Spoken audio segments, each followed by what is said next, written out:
नमस्कार, आप देख रहे हैं भारत टाइम्स न्यूज और मैं हूं आपके साथ छवि। पाली में राज्यपाल कलराज मिश्र ने कहा कि भारतीय संस्कृति और समाज में गुरु और गाय का स्थान अत्यंत महत्वपूर्ण है। गाय भारतीय संस्कृति में पूजनीय है।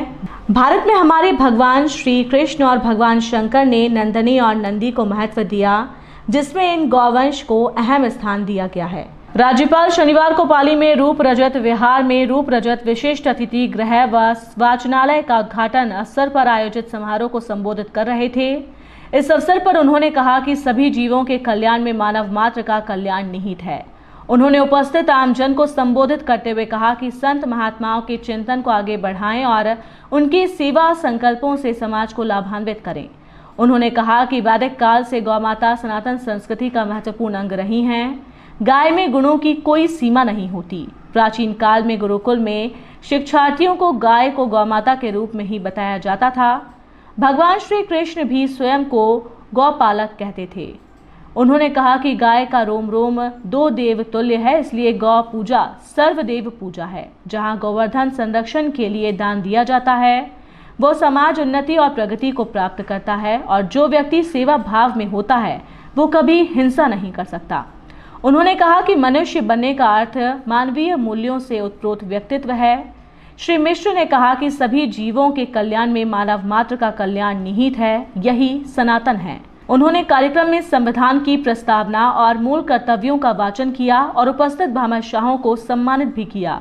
हेलीपैड पर जनप्रतिनिधियों व अधिकारियों ने किया अगवानी व स्वागत। इससे पहले पाली आगमन पर राज्यपाल कलराज मिश्र को हेलीपैड पर गार्ड ऑफ ऑनर दिया व जनप्रतिनिधियों और अधिकारियों ने स्वागत व अगवानी की। इस अवसर पर राज्यसभा सांसद लहर सिंह सिरोया, विधायक पाली ज्ञानचंद्र पारक, संभागीय आयुक्त वंदना सिंघवी, पुलिस महानिरीक्षक राघवेंद्र सुहासा, जिला कलेक्टर नमित मेहता, जिला पुलिस अधीक्षक गगनदीप सिंह सिंगला, अतिरिक्त जिला कलेक्टर प्रशासन डॉक्टर राजेश गोयल सहित अन्य उपस्थित रहे। नाम लेकर पुकारना, ये बात सही है कि मैं जल्दी भूलता नहीं हूँ, एक एक कार्यकर्ता के बारे में जानकारी भी रखता हूँ, लेकिन मैं बहुत ही बड़ी, मेरी स्मरण शक्ति बहुत अधिक है।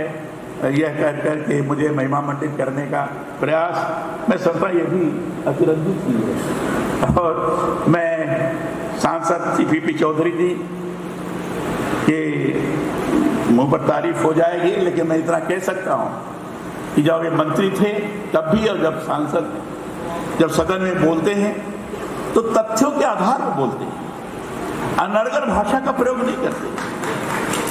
इस तरह का प्रयास इनका नहीं रहता, कुछ भी बोले जाओ, कुछ भी कहे जाओ, ऐसा नहीं। पूर्ण अध्ययन के साथ तथ्यपरक बात को सदन के अंदर रखकर स्वाभाविक रूप से लोगों को प्रभावित करने का कार्य करते हैं और अपने क्षेत्र के विकास के लिए लगातार चिंतित रहते हैं। और जो भी संबंधित मंत्रालय है, उस मंत्रालय के मंत्री से संबंध बनाकर किस ढंग से क्षेत्र के विकास के क्रम में हम अपना स्थान बनाएं, एक अच्छी स्थिति का निर्माण करें, हमेशा ये चिंतन करते रहते हैं। मैं इनके प्रति शुभकामना व्यक्त करता हूँ। हमारे ज्ञानचंद जी पारक, इन्होंने भी अभिनंदन किया, इन्होंने भी स्वागत किया। ज्ञानचंद पारक बड़े ही बुद्धिमान हैं, योग्य हैं और अपने वाणी से लोगों को प्रसन्न करने में सक्षम हैं।